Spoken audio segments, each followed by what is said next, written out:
रानू चिड़िया भोजन खोजने जंगल में निकली हुई थी। वो बड़े पेड़ों के पास पहुंच जाती है। उसे नीचे जमीन पर कुछ चमकता दिखाई देता है। जब रानू चिड़िया उस चमक के पास जाकर देखती है तो वो एक सोने का सिक्का था। अभी रानू चिड़िया उस सिक्के को उठाने ही वाली थी कि गोरी कौवी और कालू कौवा भी वहां आ जाते हैं। पीछे पीछे हट जा छोटी चिड़िया, ये सोने का इतना बड़ा सिक्का हमारा है। क्यों कालू जी? हाँ गोरी, इस बड़े सोने के सिक्के को बेचकर हम बड़ा घर बनाएंगे, खूब सारा भोजन खरीदेंगे। नहीं नहीं, इस सोने के सिक्के को पहले मैंने देखा था, इसलिए ये मेरा है। अभी कौवे और रानू चिड़िया इसी तरह बात कर रहे थे कि तोता और कबूतर भी वहां आ जाते हैं। लड़ने का क्या फायदा है दोस्तों, इस सिक्के को बेचकर जो पैसे मिलेंगे उसे 4 हिस्सों में बांट लेंगे। 2 और हिस्से किसके हैं? अरे मैं और कबूतर, और कौन? इधर हमारा मामला हल नहीं हो रहा और तुम दोनों अपनी शक्लें लेकर आगे हो। आप सब खामोश हो जाएं, ये मामला अब चील रानी ही हल करेंगी। फिर सब पक्षी उस सोने के सिक्के को लेकर चील के महल पहुंच जाते हैं और रानी चील को सारी बात बताते हैं। अच्छा तो ये बात है, ये सिक्का सबसे पहले रानू चिड़िया को दिखा था, इसलिए रानू चिड़िया का ही होगा। ये सुनते ही गोरी कौवी झट से बोलती है, चील रानी, यह रानू चिड़िया झूठ बोल रही है। सिक्का मुझे और कालू जी को मिला था। नहीं, मुझे और कबूतर को मिला था सिक्का। फिर रानू चिड़िया और गोरी वहां आकर हमसे झगड़ने लगी। आप सब खामोश हो जाओ, सुबह आप सब खुले मैदान में जमा हो जाना, मैं आगे का अपना फैसला वही बताऊंगी। फिर अगली सुबह सब पक्षी बड़े मैदान में जमा हो जाते हैं। मैदान में एक ही लाइन में 4 पेड़ थे।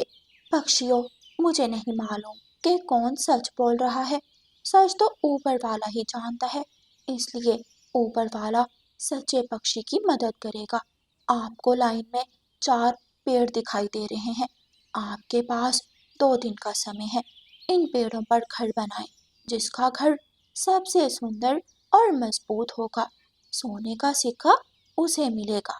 ऐसा कहकर चील अपने सिपाहियों को लेकर वहां से चली जाती है। चलें कालू जी, अपना घर बनाना शुरू करें, सबसे सुंदर घर हमारा ही होगा। दोनों कौवे एक बड़े पेड़ पर जाकर घर बनाना शुरू करते हैं। मैं लकड़ियों को सेट करके रखती हूँ कालू जी, तुम कील ठोकना। गोरी लकड़ियों को पकड़ती और कालू कौवा हथौड़ा मारता है। हाय मैं मर गई, कमबख्त, तूने मेरे पंख पर हथौड़ा मार दिया। हाय मेरा पंख। माफ करना गोरी, माफ करना, मुझे कील नजर नहीं आ रहा था।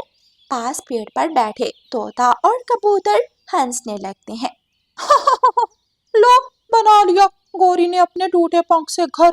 चलो कबूतर, जीतेंगे तो हम ही। हाँ तोते, चलो रानू चिड़िया का घर देखते हैं। रानू चिड़िया लकड़ियों से घर बनाने की बजाय गोबर और मिट्टी से घर बना रही थी। कबूतर, जीतेंगे तो हम ही, क्योंकि इस रानू का घर बिल्कुल भी मजबूत नहीं बनेगा। दोनों तोता और कबूतर हंसते हुए वहां से चले जाते हैं और जाकर अपना घर बनाना शुरू करते हैं। कालू जी, हमारा घर टेढ़ा क्यों लग रहा है? ऐसे लग रहा है जैसे अभी पेड़ की डाल से नीचे गिर पड़ेगा। गोरी, हमें कौन सा घर बनाना आता है, बस जैसा बन गया है ठीक। ऐसे वो 2 दिन गुजर जाते हैं। सबने अपना अपना घर बना लिया था, लेकिन रानू चिड़िया का घर अभी आधा ही बना था। यार कबूतर, घर की खिड़की कुछ ज्यादा ही बड़ी बन गई है।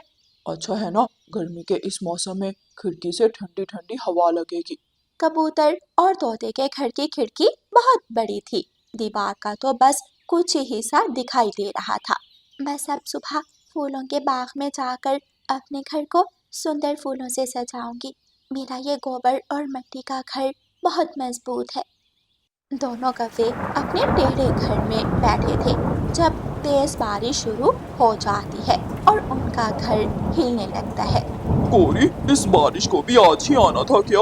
हमारा घर तो इस हवा में उड़ जाएगा, अब हम क्या करें? अगर हमारा घर टूट जाएगा तो हम किसी दूसरे का घर भी मजबूत नहीं रहने देंगे। कौवे अपने घर से निकलते हैं तो देखते हैं कि तोते और कबूतर के घर की बड़ी खिड़की से बारिश और तेज हवा घर के अंदर जा रही थी। इन दोनों का घर तो पहले ही बहुत नाजुक है। चलो गोरी, उस रानो के घर का हुलिया बिगाड़ दें। दोनों काले कौवे रानो चिड़िया के मजबूत मिट्टी और गोबर से बने घर के पास पहुंच जाते हैं।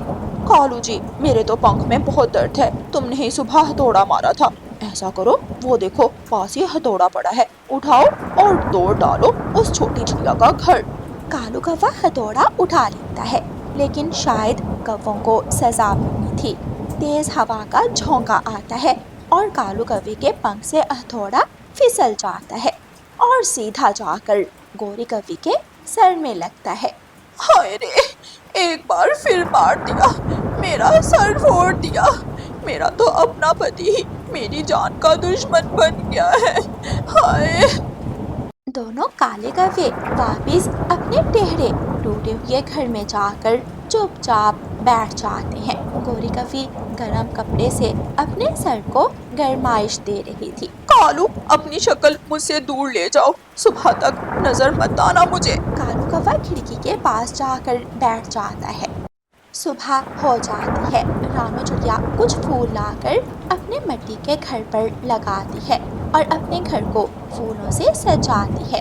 कुछ ही देर बाद चील वहाँ आ जाती है। रानी चील सब पक्षियों के घरों को गौर से देखती है। तोते और कबूतर, घर की खिड़की इतनी बड़ी क्यों रखी है? क्या हाथी को गुजारना था? गोरी कौवी जोरों से हंसने लगती है।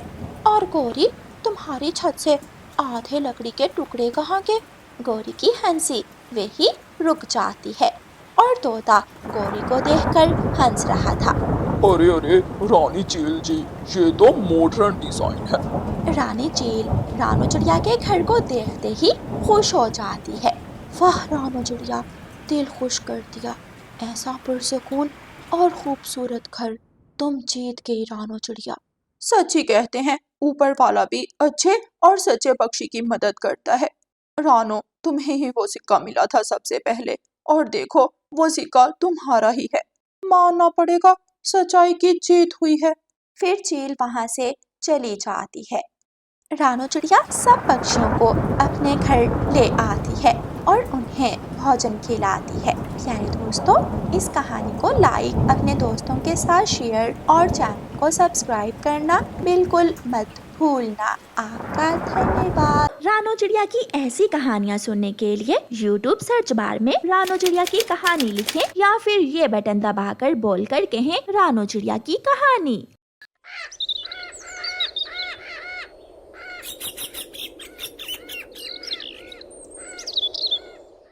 रानो चिड़िया और कालू कौवा अपना भोजन लेने जा रहे थे। कालू कौवे को एक सेब का फल मिल जाता है। मुझे आज फिर तुमसे पहले भोजन मिल गया। मैं तो खाऊंगा सेब का फल, और तेरे बच्चे आज फिर भूखे सोएंगे। कौवे भैया, मेरी नीयत साफ है, मैं मेहनत करती हूँ और हमेशा दूसरों की मदद करती हूँ। देखना, मुझे भी भोजन मिल ही जाएगा। कौवा आराम से पेड़ की डाल पर बैठकर सेब खाने लगता है। रानो चिड़िया पूरे जंगल में मारी मारी फिरती है, लेकिन उसे कहीं भी दाना नहीं मिलता। वो थक हार कर एक जगह बैठकर जमीन को खोदने लगती है। आखिर उसे जमीन की गहराई से 2 दाने मिल जाते हैं।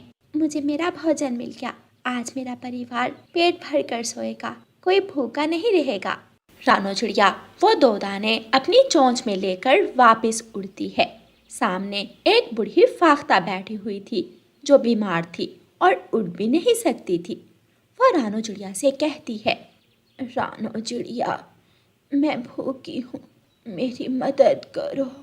रानो चिड़िया वहाँ जाती है। माँ जी, मेरे पास केवल यही 2 दाने हैं जो मैं अपने बच्चों के लिए लेकर जा रही हूँ। क्या करूँ? अगर ये दाने आपको दूँ तो दोनों बच्चे भूखे रहेंगे। ठीक है बेटी, मेरी भूख को छोड़ो, आप ये दाने अपने बच्चों के लिए ही ले जाओ। रानो चिड़िया वहाँ से उड़ती है, लेकिन आधे रास्ते में जाकर उसे ख्याल आता है, बूढ़ी माँ जी तो उड़ भी नहीं सकती, मुझे उनकी मदद करनी चाहिए थी। मैं तो दोबारा भी दाना लेने जा सकती हूँ। रानो चिड़िया फिर से वापस उड़ती है और वो दाना जाकर बूढ़ी माँ जी को दे देती है। माँ जी, मुझे रास्ते से एक फल मिल गया था, इसलिए मैं ये दाना आपको देने आ गई हूँ। रानू चिड़िया बूढ़ी माँ का दिल रखने लिए ऐसे कहती है। शुक्रिया बेटी, ऊपर वाला तुझे और भोजन दे, तुझे कामयाब करे। बूढ़ी माँ रानू चिड़िया से दाना लेकर खा लेती है। रानू चिड़िया बहुत उदास थी। वो उदास मन के साथ एक ऊंचे और सूखे हुए पेड़ पर बैठ जाती है। सूरज आहिस्ता आहिस्ता पेड़ों के पीछे छुप रहा था और अंधेरा बढ़ रहा था। आज फिर मेरे बच्चों को भूखा रहना होगा। मैं शर्मिंदा हूँ अपने बच्चों से। ये मेरे लिए बहुत बुरा दिन है। रानो, रानो चिड़िया, यहाँ आओ मेरे पास। मैं सूखा पेड़ तुमसे बात कर रहा हूँ। रानू चिड़िया हैरान हो जाती है और जल्दी से उस सूखे पेड़ के पास आती है। लेकिन आप तो सूखे हुए पेड़ हो, फिर आप मुझसे बात कैसे कर सकते हो? मैं कोई साधारण पेड़ नहीं हूँ। मैं एक ऐसा जादुई पेड़ हूँ जो हमेशा दूसरों की मदद करता है। मैं किसी को तकलीफ में नहीं देख सकता। मेरी इस खोखर में तो झांक कर देखो। रानू चिड़िया उस पेड़ की खोखर में झांक कर देखती है। खोखर में तो अनाज ही अनाज, फल ही फल, भोजन ही भोजन था। रानू चिड़िया बहुत खुश होती है। पेड़ पेड़, क्या मैं कुछ फल अपने बच्चों के लिए ले जाऊं?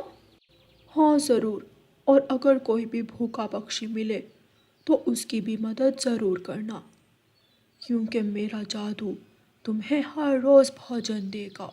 रानू चिड़िया खुशी खुशी पेड़ की खोखर से दाना और फल लेती है और अपने घर की तरफ उड़ती है। वो सब दाना फल खाते हैं और खुशियों से एक दूसरे से बातें करते हैं। मम्मा, मेरी सहेली मीना की मम्मा बीमार है। अगर आप कहें तो कल उसे भी मैं एक फल दे आऊं? हाँ मेरी बेटी, हमें हर किसी मजबूर और मुश्किल में पक्षी की मदद करनी है। दूसरे दिन कौवा रानू चिड़िया को उस सूखे पेड़ से फल और अनाज लेते हुए देख लेता है। कौवा रास्ते में जाकर रानू चिड़िया से कहता है। रानो चिड़िया, वो सूखा पेड़ क्या मुझे भी दाना देगा? हाँ कौवे भैया, वो सूखा पेड़ सभी पक्षियों की मदद करता है, लेकिन जो अच्छे, सच्चे और मेहनती पक्षी हों, सिर्फ उन्हीं की। मैं भी तो अच्छा कौवा हूँ, मेहनती हूँ। मैं भी जाता हूँ और सूखे पेड़ से दाना लेता हूँ। कौवा उड़ता है और सूखे पेड़ के पास जाता है। पेड़ पेड़, जादुई पेड़, मेरी मदद करो। मुझे भी अपनी खोखर से दाना लेने दो। कौवे, तू मेरी खोखर से दाना और फल ले सकता है, अगर तू मेहनती और सच्चा पक्षी है तो। हाँ हाँ, मैं तो बहुत मेहनती हूँ। जंगल के सभी गरीब पक्षियों को घर मैं ही बना कर देता हूँ। ऐसे कहते हुए कालू कौवा पेड़ की खोखर में झांक कर देखता है, लेकिन पेड़ की खोखर से मधुमक्खियां कौवे पर हमला कर देती हैं और कौवा भागता है। सूखा पेड़ हंसने लग जाता है। ये कौवा जरूर लालची और बुरा कौवा है। ये बुरा कौवा है। कौवा भागता है, रानू चिड़िया के पास जाता है। रानू चिड़िया अपने घर के बाहर बैठी हुई थी। चिड़िया चिड़िया, प्लीज मुझे बचा लो। मुझे इन मधुमक्खियों से बचा लो। फिर रानू चिड़िया कौवे की जान बचाती है और मधुमक्खियों को वापस भेज देती है। कौवे भैया, याद रखना, अच्छाई का सिला हमेशा मिलता है और बुराई का अंत हमेशा बुरा ही होता है। प्यारे दोस्तों, इस कहानी को लाइक, अपने दोस्तों के साथ शेयर और चैनल को सब्सक्राइब करना बिल्कुल मत भूलना। आपका धन्यवाद।